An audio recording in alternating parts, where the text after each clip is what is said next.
Hello friends, welcome back to the channel.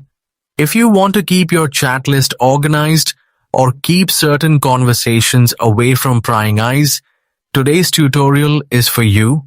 Here is the quickest way to how to hide someone on WhatsApp. The step-by-step process. Open WhatsApp. Launch the app on your device.